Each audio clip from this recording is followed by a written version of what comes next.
Hello guys, आज की class का टॉपिक है हाइपर कंजुगेशन या फिर हम इसे बोलते हैं no bond resonance. So heading डालेंगे हाइपर कंजुगेशन।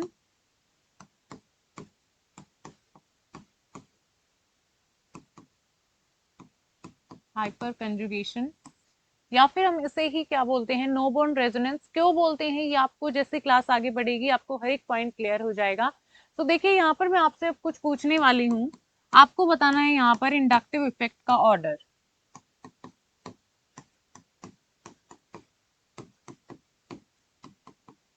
तो यहाँ पर हम मुझे सभी बताएंगे कि इंडक्टिव इफेक्ट का जो ऑर्डर है वो क्या रहेगा। देखिए, इंडक्टिव इफेक्ट को हम किस तरीके से देखेंगे यहाँ पर कि जितने ज्यादा एल्काइल ग्रुप होते हैं उतना ही ज्यादा क्या होगा, यहाँ पर इंडक्टिव इफेक्ट होगा।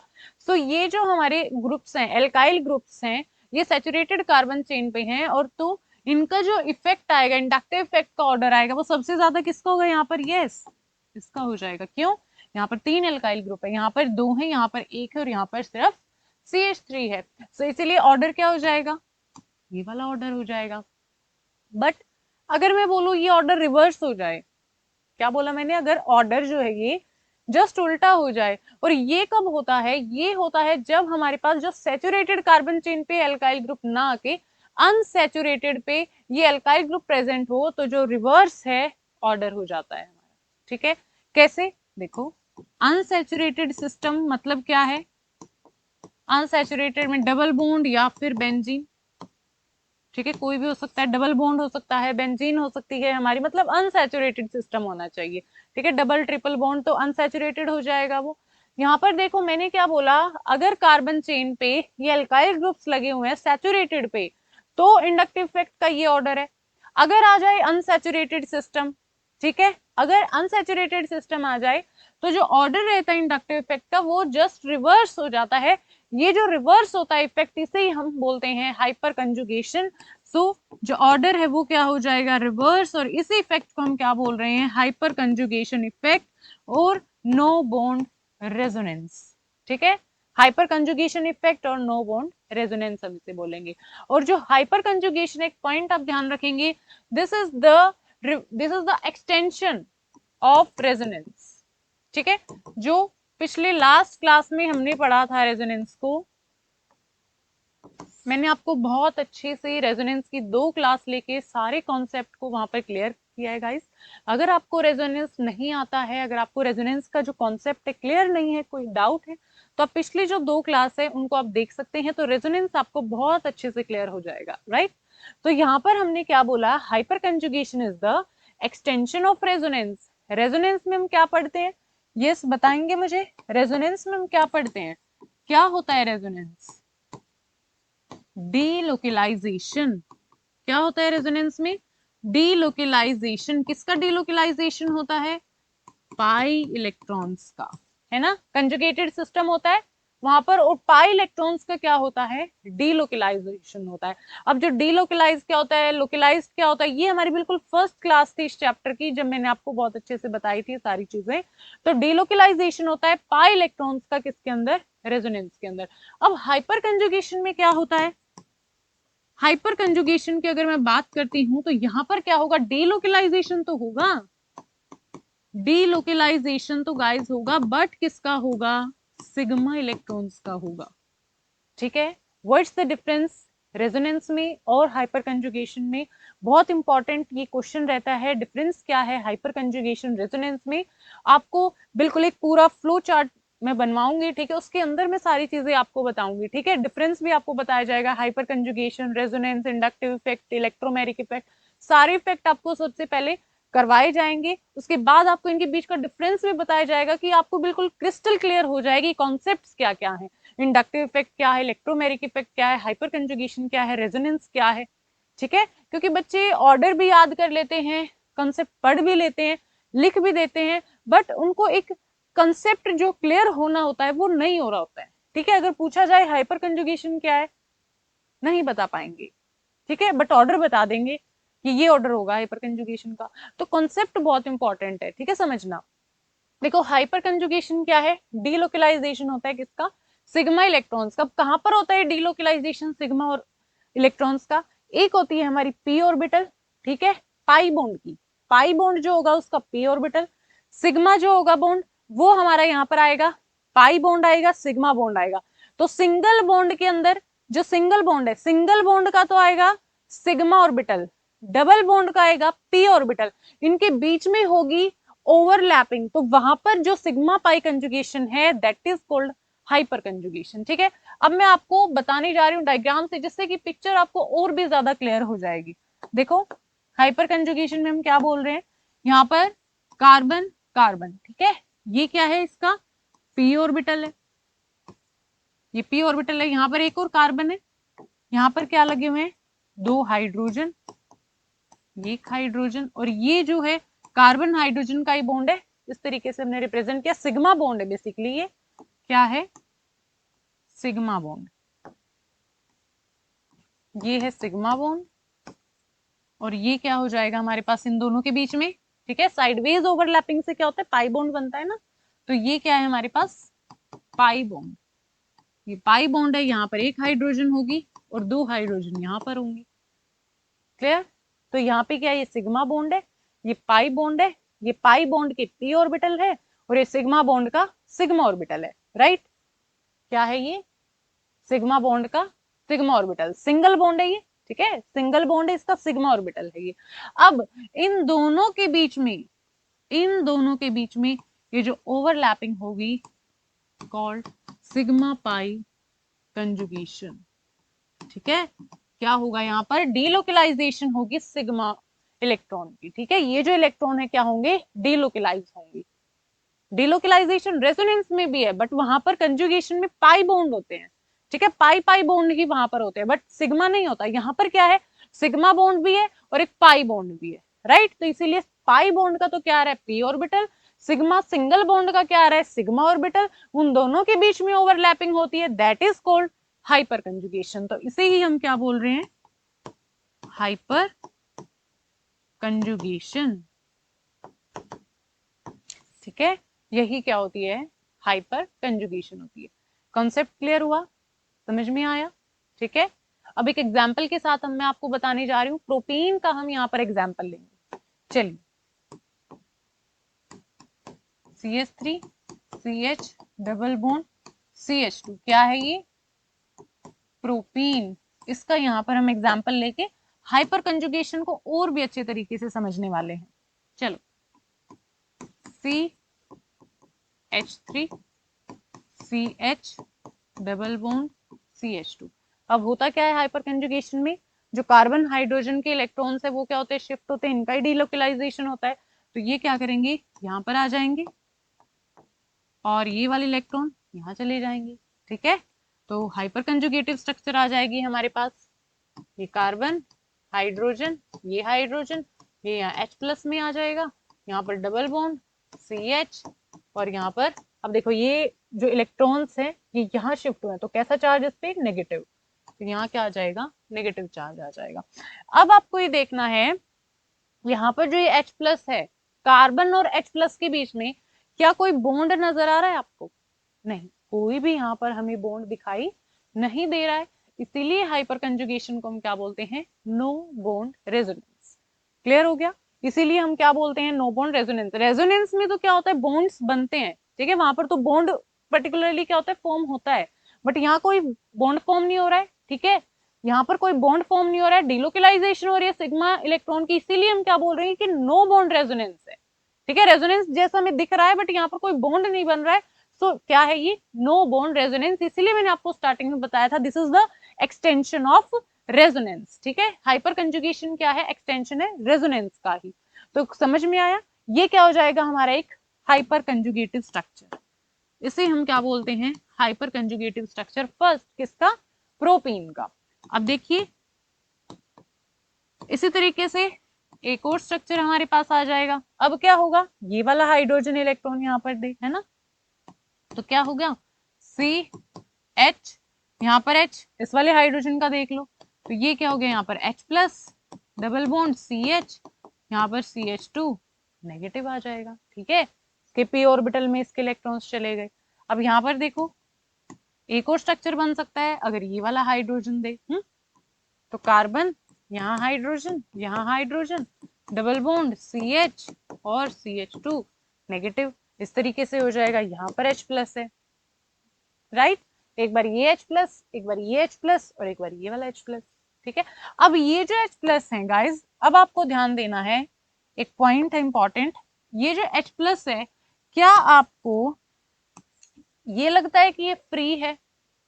दिख रहा है ना हमें कि कार्बन के साथ तो कोई बॉन्ड नहीं बन रहा है, तो क्या आप ये समझ रहे हो कि ये जो H प्लस है फ्री है, ये मूव कर सकता है? अगर आप ऐसा सोच रहे हो तो ये बिल्कुल भी ठीक नहीं है। क्यों ठीक नहीं है? ध्यान से सुनो मेरी बात। ये जो H प्लस है, it is not free to move, ये फ्री मूव नहीं कर सकता, इसकी मर्जी हुई कि इसने मूव कर लिया, no, it is bound with the pi electron cloud. क्या बोला मैंने? ये बाउंड है किसके साथ में? जो पाई इलेक्ट्रॉन का क्लाउड है उसके साथ में ये जो H प्लस है ये बाउंड है, ठीक है। तो इसीलिए ये मूव नहीं कर सकता, इतना फ्री नहीं है कि मूव कर जाएगा, ठीक है। सो ये क्या होगा? बाउंड होगा पाई इलेक्ट्रॉन क्लाउड से, इसलिए H plus not free to move. Clear हो गया ये वाला पॉइंट भी आपको? तो प्रोपीन के अंदर समझ में आया हाइपर कंजुगेटिव स्ट्रक्चर्स किस तरीके से हमने फॉर्म किया, हाइपर कंजुगेशन किस तरीके से जो इफेक्ट है वो होता है। कितने स्ट्रक्चर बन रहे हैं यहाँ पर, ये काउंट करके बताओ मेरे को। 1 2 3, कितने बन रहे हैं? ये सेकंड और ये थर्ड, कितने स्ट्रक्चर बन गए? 3 स्ट्रक्चर, हाइपर कंजुगेटिव स्ट्रक्चर 3 बन गए। और एक पॉइंट आपको याद रखना है, जितने ज्यादा हाइपर कंजुगेटिव स्ट्रक्चर बनेंगे उतनी ही ज्यादा स्टेबिलिटी होती है, ठीक है। Number of hyper conjugative structure directly proportional to stability. और number of hyper conjugative structure कितने आएंगे ये आपको कैसे पता चलेगा? ये आपको पता चलेगा अल्फा हाइड्रोजन से। अब अल्फा हाइड्रोजन क्या होती हैं, तो ध्यान से देखो यहाँ पे, देखिए ये हमारा क्या है? अनसैचुरेटेड सिस्टम है। अब इस अनसैचुरेटेड सिस्टम से नेक्स्ट वाली जो कार्बन है ये अल्फा कार्बन है, इससे अटैच जो हाइड्रोजन्स हैं क्या हैं? अल्फा हाइड्रोजन्स हैं। तो ये 3 क्या है? Alpha hydrogen. और जितने नंबर में हाइपर कंजुगेटिव स्ट्रक्चर बन सकते हैं ये हम कैसे पता लगाएंगे? ये हम पता लगाएंगे number of alpha hydrogen atom से। जितने अल्फा हाइड्रोजन एटम होंगे उतनी ही हाइपर कंजुगेटिव स्ट्रक्चर बनेगी। मुझे यहाँ बताओ कितनी बन रही है हाइपर कंजुगेटिव स्ट्रक्चर? 3। कितने अल्फा हाइड्रोजन है यहाँ पर? 1 2 3, कितने? 3। क्लियर हुई बात? जितने number of alpha hydrogen atom उतनी ही क्या बनेंगी? हाइपर कंजुगेटिव स्ट्रक्चर बनेंगी। तो 2 इंपॉर्टेंट पॉइंट है गाइस जो आपको बहुत अच्छे से याद रखने हैं, ठीक है। इससे जो आपके क्वेश्चंस है वो इजिली सॉल्व हो जाएंगे। तो नोट कीजिए, number of hyperconjugative structures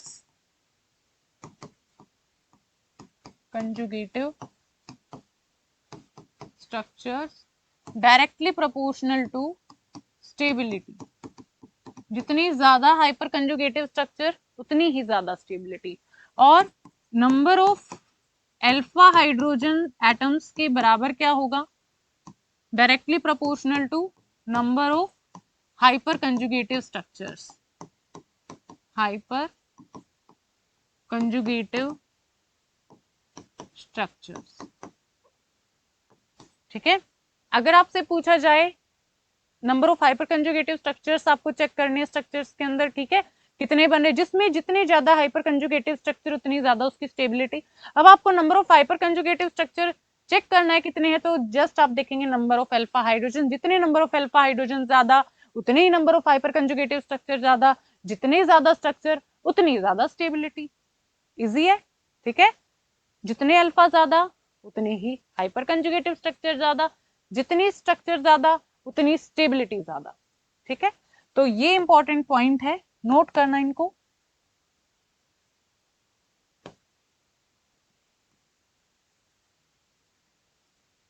ये 2 इंपॉर्टेंट पॉइंट है जो आपको ध्यान में रखने हैं, ठीक है।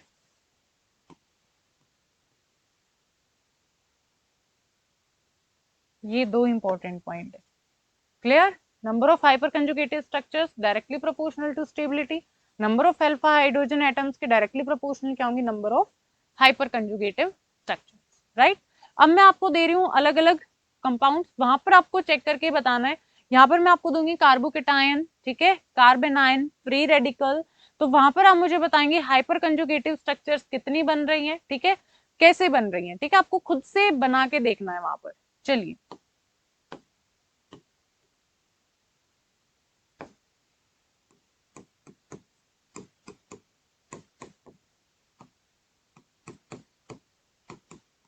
इसे हम क्या बोलते हैं, कार्बोकेटायन।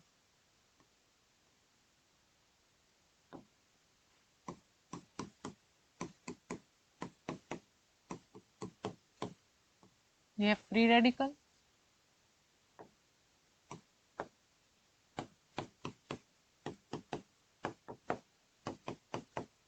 यहाँ पे आपको दिया अनसैचुरेटेड सिस्टम,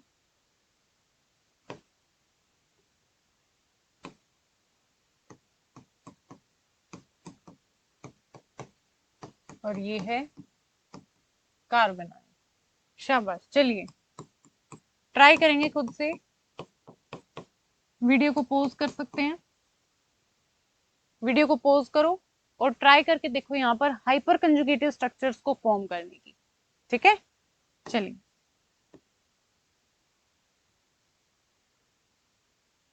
करें शुरू। आइए फर्स्ट के अंदर हम देखते हैं क्या है, ये कार्बोकेटायन है, तो कार्बन हाइड्रोजन के बॉन्ड्स होंगे, यहाँ पर आ जाएंगे, ठीक है। तो यहाँ पे आएंगे तो क्या बनेगी हमारे पास hyper conjugative structure, CH CH और यहाँ पे डबल बॉन्ड और ये आ जाएगा CH2 और ये क्या आ जाएगा H प्लस। इजी।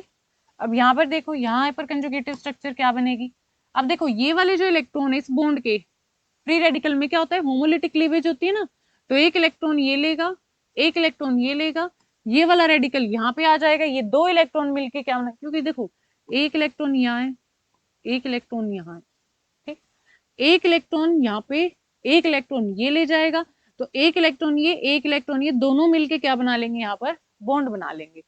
चलिए यहाँ पर CH, यहाँ पर H, ये H रेडिकल की फॉर्म में, और यहाँ पर डबल बॉन्ड बन गया और ये आ गया CH2, ठीक है। आई होप आपने ऐसे ही बनाया हो। इसके बाद यहाँ देखो ये वाला बॉन्ड यहाँ शिफ्ट, तो ये वाला बॉन्ड यहाँ शिफ्ट हो जाएगा, तो इसकी हाइपर कंजुगेटिव स्ट्रक्चर क्या बनेगी, CH, यहाँ पर H बिल्कुल सेम है ये तो जो मैंने आपको पहले बताया, यहाँ पे डबल बॉन्ड CH, ये CH2 और ये नेगेटिव क्योंकि इलेक्ट्रॉन इसके पास आ गए। क्लियर, तो ये हो जाएगी हाइपर कंजुगेटिव स्ट्रक्चर।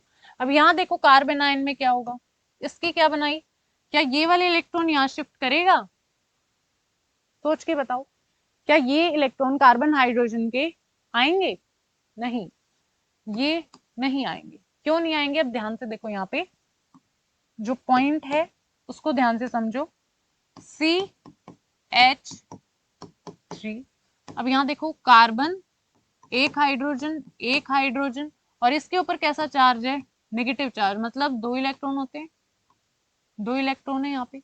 अब देखो काउंट करो इलेक्ट्रॉन, यहाँ पर